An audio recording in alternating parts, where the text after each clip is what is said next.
Hello दोस्तों, कैसे हैं आप सभी। उम्मीद करते हैं कि आप सभी ठीक ठाक होंगे और जहां भी होंगे पढ़ रहे होंगे। आज हमारा आपको फेस नहीं दिख रहा होगा क्योंकि टेक्निकल प्रॉब्लम कुछ है सिस्टम में। तो आज हम बिना फेस का आपको बताने का प्रयास करेंगे। इससे पहले हम आपको लुसेंट का पेज नंबर 1 से लेके 10 तक करवा चुके हैं। उसका वीडियो हम आपको डिस्क्रिप्शन में दे देंगे, वहाँ से आप देख लीजिएगा। और आज हम देखेंगे लुसेंट बुक का पेज नंबर 11 और 12 में, जिसमें से अशोक के प्रमुख शिलालेख के बारे में देखेंगे। फर्स्ट टॉपिक जो यहाँ पे आप देख रहे हैं, यहाँ पे अशोक के प्रमुख शिलालेख एवं उनसे वर्णित विषय। और सेकंड टॉपिक में यहाँ पे आप देखेंगे अर्थशास्त्र में वर्णित तीर्थ। और यहाँ पे आप फोर्थ टॉपिक में देखेंगे यहाँ पे ब्राह्मण साम्राज्य। ठीक है। और इसके बाद जब अगला टॉपिक हम स्टार्ट करेंगे तो उसमें आपको बताएंगे भारत के यवन राज्य। तो ये वाला टॉपिक आज नहीं होगा, आज इतना ही होने वाला है। तो आप धैर्य के साथ देखिएगा। आपको शायद कुछ स्क्रीन में प्रॉब्लम आ रहा होगा, क्योंकि अगर लुसेंट का ओरिजिनल कॉपी से हम पढ़ाने का प्रयास करते हैं तो वो कॉपीराइट स्ट्राइक देता है, इसलिए आपको इसी से कंप्रोमाइज़ करना पड़ेगा अगर आपके पास बुक नहीं है तो। और बुक है भी तो आप रिवीजन के लिए इसका इस्तेमाल कर सकते हैं। अब देखिए, आज हम लोग देखेंगे अशोक के प्रमुख शिलालेख और उनमें वर्णित विषय के बारे में।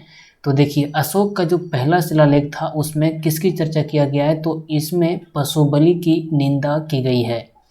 उसके बाद उसका दूसरा शिलालेख है, इसमें अशोक के मनुष्य एवं पशु दोनों की चिकित्सा व्यवस्था का उल्लेख किया है।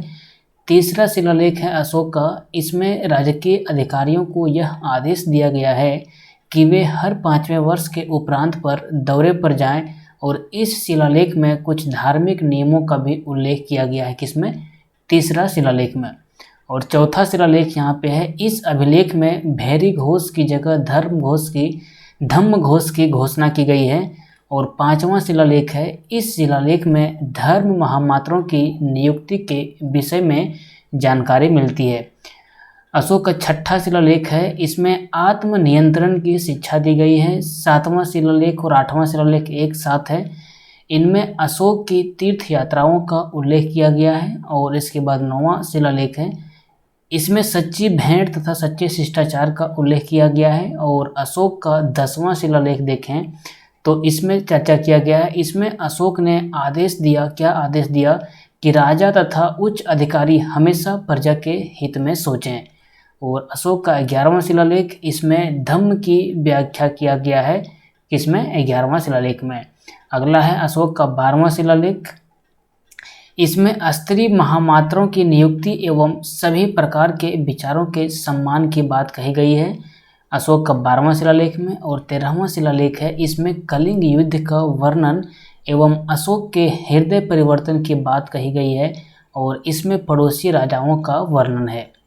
अशोक का 14वां शिलालेख और ये लास्ट शिलालेख है, अशोक ने जनता को धार्मिक जीवन बिताने के लिए क्या किया, प्रेरित किया। ठीक है। अब इससे जुड़े कुछ पॉइंट आपको नोटिस कर रहे होंगे, आप नीचे में आपको दिख रहा होगा ये। तो देखिए, इसको पढ़ते हैं। अशोक के स्तंभ लेखों की संख्या टोटल कितनी है भैया, 7 है, जो केवल ब्राह्मी लिपि में लिखी गई है। यह 6 अलग अलग स्थानों से प्राप्त हुआ है। तो देखिए, पहला जो शिलालेख है ये हमारा प्रयाग स्तंभ लेख, और यह पहले कौशाम्बी में स्थित था। कहाँ था, कौशाम्बी में। इस स्तंभ लेख को अकबर ने इलाहाबाद के किले में क्या किया था, स्थापित कराया था। सेकंड उसका आप देखेंगे स्तंभ लेख, तो वो है दिल्ली टोपरा स्तंभ लेख। यह स्तंभ लेख फिरोज शाह तुगलक के द्वारा टोपरा से दिल्ली लाया गया था। ठीक है। और तीसरा उसका स्तंभ लेख देखें तो ये है हमारा दिल्ली मेरठ। पहले मेरठ में स्थित यह स्तंभ लेख फिरोज शाह द्वारा कहाँ लाया गया, दिल्ली लाया गया। ठीक है। चौथा में है आपका रामपुरवा। यह स्तंभ लेख चंपारण में स्थापित है। इसकी खोज 1872 में कार्लायल ने किया था। किसने किया था, कार्लायल ने किया था। 5वां नंबर में है लोरिया अरेसज। क्या है, लोरिया अरेसज, और ये चंपारण बिहार में है। और इसके बाद है आपका 6ठा में लोरिया नंदनगढ़, और ये आपका चंपारण में स्थित है। और इस स्तंभ पर मोर का क्या है, चित्र बना हुआ, किसमें, लोरिया नंदनगढ़ स्तंभ लेख में। ठीक। अब इससे जुड़े और पॉइंट यहाँ ऊपर में आप देखेंगे। कौशाम्बी अभिलेख को रानी का अभिलेख कहा जाता है। अशोक का सबसे छोटा स्तंभ लेख रोमी देई है, और इसी में लुम्बिनी में लुम्बिनी में धम्म यात्रा के दौरान अशोक द्वारा भू राजस्व की दर घटा देने की घोषणा की गई है। अशोक का 7वां अभिलेख सबसे बड़ा है। प्रथम पृथक शिलालेख में यह घोषणा है कि सभी मनुष्य मेरे क्या हैं, बच्चे हैं। अगला देखिए, इसमें अशोक का सारयेकुना मतलब कि कंदहार अभिलेख ग्रीक एवं अरमाइक भाषाओं में प्राप्त हुआ है। साम्राज्य में मुख्यमंत्री एवं पुरोहित की नियुक्ति के पूर्व इनके चरित्र को काफ़ी जांचा परखा जाता था, जिसे उपघा परीक्षण कहा जाता था। ठीक है, आगे देखते हैं। पॉइंट नंबर नेक्स्ट है, सम्राट की सहायता के लिए एक मंत्री परिषद होती थी जिसमें सदस्यों की संख्या 12, 16 या 20 हुआ करती थी। अर्थशास्त्र में शीर्ष अधिकारी के रूप में तीर्थ का उल्लेख मिलता है, जिसे महामात्र भी कहा जाता है। इसकी संख्या 18 थी। अर्थशास्त्र में चर जासूस को कहा गया है। अर्थशास्त्र में चर किसको कहा गया है, तो जासूस को कहा गया है। अशोक के समय मौर्य साम्राज्य में प्रांतों की संख्या कितनी थी, 5 थी, और प्रांतों को चक्र कहा जाता था। ये जितने भी लुसेंट के बुक में दिए हुए टॉपिक, ये सारे टॉपिक एग्जाम में आते हैं, तो आप किसी को भी स्किप नहीं कर सकते हैं। पतला बुक बहुत है, लेकिन इसके अंदर कंटेंट बहुत ज़्यादा है, और इसमें छोटा छोटा लिखा हुआ लगता कम है लेकिन रहता बहुत ज़्यादा है। तो आप विशेष करके फोकस देंगे। टोटल एक भी पॉइंट आपको छोड़ने का प्रयास नहीं करना है। आपको जैसे पढ़ना है सब पढ़ना है, टोटल टॉपिक। ठीक है, अब देखिए आगे पॉइंट। प्रांतों का विभाजन विषय में किया गया था, जो विषय पति के अधीन होते थे। प्रशासन की सबसे छोटी इकाई ग्राम थी, जिसका मुखिया ग्रामीण कहलाता था। अब आगे थोड़ा सा देखते हैं कि अर्थशास्त्र में वर्णित तीर्थ के बारे में क्या कहा गया है। अर्थशास्त्र में वर्णित तीर्थ, इसमें से आपको देखिए पहला है यहाँ पे मंत्री का पद होता था प्रधानमंत्री का। दूसरा है आपका पुरोहित, धर्म एवं दान विभाग का प्रधान होता था ये पुरोहित। सेनापति सैन्य विभाग का प्रधान होता था। युवराज राजा का पुत्र होता था। उसके बाद दौबारिक राजकीय द्वार रक्षक होता था। उसके बाद यहाँ पे अंतर्वेदिक अंतःपुर का अध्यक्ष होता था।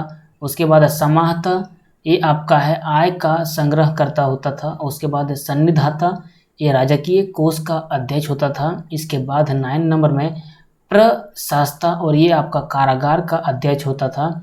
उसके बाद प्रदेष्ट्री, ये आपका कमिश्नर होता था। उसके बाद आपका पौर है, ये आपका नगर का कोतवाल होता था। ठीक है, अगला है आपका यहाँ पे व्यवहारिक, और ये आपका प्रमुख न्यायाधीश होता था। 13 नंबर पॉइंट में आपका नायक, और ये नगर रक्षा का अध्यक्ष होता था। और 14 नंबर पॉइंट में है आपका कर्मांतिक, और ये आपका उद्योगों एवं कारखानों का अध्यक्ष होता था। अगला है आपका मंत्री परिषद, ये सिर्फ अध्यक्ष होता था। दंडपाल, ये सेना का सामान एकत्र करने वाला होता था। उसके बाद यहाँ पे दुर्गपाल, जो दुर्ग का रक्षा करता था। उसके बाद यहाँ पे अंतपाल, जो सीमावर्ती दुर्गों का रक्षा करता था, उसे कहते थे लोग अंतपाल। अब कुछ इससे रिलेटेड पॉइंट आपको नीचे दिखेंगे। प्रशासकों में सबसे छोटा गोप था। सबसे छोटा क्या था भैया, गोप था, जो 10 ग्रामों का शासन संभालता था। मेगास्थनीज के अनुसार नगर का प्रशासन 30 सदस्यों का एक मंडल करता था, जो 6 समितियों में विभाजित था। प्रत्येक समिति में 5 सदस्य होते थे। बिक्री कर के रूप में मूल्य का 10वां भाग वसूला जाता था। इसे बचाने वाले को मृत्यु दंड दे दिया जाता था। मेगास्थनीज के अनुसार एग्रोनोमाई मार्ग निर्माण अधिकारी होता था।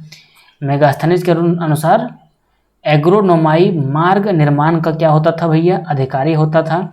जस्टिन के अनुसार समुद्रगुप्त मौर्य की सेना में लगभग 50,000 अश्वारोही सैनिक, 9,000 हाथी और 8,000 रथ थे।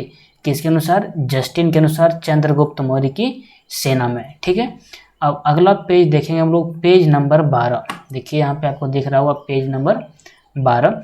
पेज नंबर 12 में अगर आप देखें तो यहाँ पे आपका है पॉइंट, देखिएगा यहाँ पे पॉइंट यहाँ पे दिया हुआ है। जस्टिन नामक यूनानी लेखक के अनुसार चंद्रगुप्त ने अपनी 6 लाख की फौज से सारे भारत को रौंद दिया। और यह बात सही भी हो सकती है और नहीं भी, लेकिन यह सही है कि चंद्रगुप्त ने पश्चिमोत्तर भारत को सेल्यूकस की गुलामी से क्या किया था, मुक्त करवाया था। अगला पॉइंट देखिए, युद्ध क्षेत्र में सेना का नेतृत्व करने वाला अधिकारी नायक कहलाता था। इसके बाद इसका अगला पॉइंट देखेंगे हम लोग, सैन्य विभाग का सबसे बड़ा अधिकारी सेनापति होता था। पिलनी नामक यूनानी लेखक के अनुसार चंद्रगुप्त की सेना में 6 लाख पैदल सिपाही, 30,000 घुड़सवार और 9,000 क्या थे भैया, हाथी थे। मेगास्थनीज के अनुसार मौर्य सेना का रखरखाव 5 सदस्यीय 6 समितियां करती थी। मौर्य प्रशासन में गुप्तचर विभाग महामात्य सर्प नामक अमात्य के अधीन था। अर्थशास्त्र में गुप्तचर को गूढ़ पुरुष कहा गया है तथा एक ही स्थान पर रहकर कार्य करने वाले गुप्तचर को शिष्य कहा जाता था। एक स्थान से दूसरे स्थान पर भ्रमण करके कार्य करने वाले गुप्तचर को संचार कहा जाता था। कब, चंद्रगुप्त मौर्य के समय। अशोक के समय जनपदीय न्यायालय के न्यायाधीश को राजोग कहा जाता था। सरकारी भूमि को सीता भूमि कहा जाता था। सरकारी भूमि को क्या कहा जाता था, सीता भूमि। बिना वर्षा की अच्छी खेती होने वाली भूमि को अदेव मात्रे कहा जाता था। मेगास्थनीज ने, आगे देखिएगा यहाँ, मेगास्थनीज ने भारतीय समाज को 7 वर्गों में विभाजित किया। पहला किया था वो दार्शनिक, दूसरा किसान, तीसरा यहीर, चौथा कारीगर, 5वां सैनिक, छठा निरीक्षक और 7वां सभासद। स्वतंत्र वेश्यावृत्ति को अपनाने वाली महिला को रूपा जीवा कहा जाता था। क्या कहा जाता था भैया, रूपा जीवा कहा जाता था। नंद वंश के विनाश करने में चंद्रगुप्त मौर्य ने कश्मीर के राजा प्रवर्तक से क्या किया था, सहायता प्राप्त किया था। मौर्य शासन 137 वर्षों तक रहा। भागवत पुराण के अनुसार मौर्य वंश में 10 राजा हुए, जबकि वायु पुराण के अनुसार 9 राजा। मौर्य वंश का अंतिम शासक क्या था भैया, बृहद्रथ था। क्या था, बृहद्रथ था। इसकी हत्या इसके ही सेनापति किसने किया था, पुष्यमित्र शुंग ने किया था और ये 185 ईसा पूर्व में किया था। और मगध पर क्या हो गया, शुंग वंश की स्थापना हो गया। अब यहाँ से देखिए शुंग वंश का स्थापना हो गया, शुंग वंश की क्या हो गया, नींव डाला गया। और उसने जो स्थापना किया था वो किया था आपका ब्राह्मण साम्राज्य का। अब 16 नंबर पॉइंट जो है भैया, इसमें आपको पढ़ना पड़ेगा ब्राह्मण साम्राज्य का। ब्राह्मण साम्राज्य को देखते हैं। पुष्यमित्र शुंग, जिसने मगध पर शुंग वंश की नींव डाली, ब्राह्मण जाति का था। कौन जाति का था भैया, ब्राह्मण जाति का था। शुंग शासकों ने अपनी राजधानी विदिशा में स्थापित की। इंडो यूनानी शासक मेनांडर को पुष्यमित्र शुंग ने क्या किया था, पराजित किया था। पुष्यमित्र शुंग ने 2 बार अश्वमेध यज्ञ किया। इसके लिए पतंजलि ने अश्वमेध यज्ञ करवाए थे। भरहुत स्तूप का निर्माण पुष्यमित्र शुंग ने करवाया था। शुंग वंश का अंतिम शासक देवभूति था। इसकी हत्या 73 ईसा पूर्व में वासुदेव ने कर दी और मगध की गद्दी पर कन्नव वंश का क्या कर दिया, कन्नव वंश का स्थापना कर दिया। ठीक है, उसके बाद आगे देखिए, कन्नव वंश का अंतिम राजा कौन था, सुशर्मा था। कन्नव वंश का अंतिम राजा कौन था भैया, सुशर्मा हुआ। अब आगे इसी में देखते हैं, यही टॉपिक में, सिमुक ने 60 ईसा पूर्व में सुशर्मा की हत्या कर दी और सातवाहन वंश की स्थापना किया। सातवाहन, जिसे हम लोग आंध्र वंश के नाम से भी जानते हैं, शासकों ने अपनी राजधानी प्रतिष्ठान यानी कि गोदावरी नदी के किनारे में स्थापित किया था। सातवाहन के प्रमुख शासक थे सिमुक, सातकर्णी, गौतमीपुत्र, सातकर्णी, वशिष्ठिपुत्र, पुलुवामी और यज्ञश्री सातकर्णी। सातकर्णी ने 2 अश्वमेध तथा 1 राजसूय यज्ञ किया। सातवाहन शासकों के समय के प्रसिद्ध साहित्यकार यहाँ पे आपका हाल एवं क्या थे, गुणादय थे। ये आपका यहाँ पे लिखा हुआ है हाल, ये शायद आपको पढ़ने में दिक्कत होगा, और यहाँ पे है गुणादय। आगे देखते हैं, आपको हाल ने तथा गुणाढ़ ने वृत्त कथा नामक पुस्तकों को क्या किया था, रचना किया था। अगला टॉपिक है, अगला पॉइंट है, सातवाहन शासकों ने चांदी, तांबे, सीसा, उसके बाद यहाँ पे है आपको पोटीन, और कांसे की मुद्राओं का क्या किया था, प्रचलन किया था। सातवाहन अपना सिक्का ढालने में जिस शीशे का इस्तेमाल करते थे उसे रोम से क्या किया जाता था, मंगाया जाता था। ब्राह्मणों को भूमि अनुदान देने की प्रथा का आरंभ सातवाहन शासकों ने ही सर्वप्रथम किया था। सातवाहनों की राजकीय भाषा प्राकृत एवं लिपि ब्राह्मी थी। सातवाहनों में हमें मातृतंत्रात्मक ढांचे का आभास मिलता है। उनके राजाओं के नाम उनकी माताओं के नाम पर रखने की प्रथा थी, जैसे गौतमी पुत्र, वशिष्ठी पुत्र। लेकिन सातवाहन राजकुल पितृतंत्रात्मक था, क्योंकि राज सिंहासन का उत्तराधिकारी हमेशा पुत्र ही हुआ करते थे। आगे पॉइंट देखते हैं। सातवाहन शासकों ने ग्रामीण क्षेत्रों में प्रशासन का काम मौलमिक को सौंपा। किसको? मौलविक नहीं, गौलमिक को सौंपा। और गौलमिक एक सैन्य टुकड़ी का प्रधान होता था, जिसमें 9 रथ, 9 हाथी, 25 घोड़े और 45 पैदल सैनिक होते थे। सातवाहनों की महत्वपूर्ण स्थापत्य कृतियां हैं कार्ले तथा चैत्य, अजंता एवं एलोरा की गुफाओं का निर्माण एवं अमरावती कला का विकास, सातकर्णी एवं अन्य सभी सातवाहन शासक दक्षिणापथ के स्वामी कहे जाते थे। सातवाहन राज्य ने उत्तर और दक्षिण भारत के बीच क्या किया था?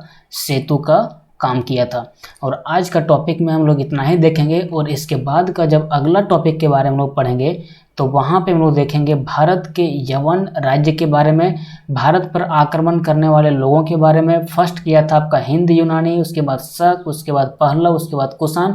इसके बारे में हम लोग देखेंगे अगला चैप्टर में। और इसके पहले जो क्लास हो चुका है उसका लिंक आपको वीडियो के डिस्क्रिप्शन में मिल जाएगा, या फिर कमेंट बॉक्स में आप वहाँ से उस वीडियो को देख सकते हैं। मिलते हैं नेक्स्ट वीडियो में, तब तक के लिए जय हिंद, जय भारत।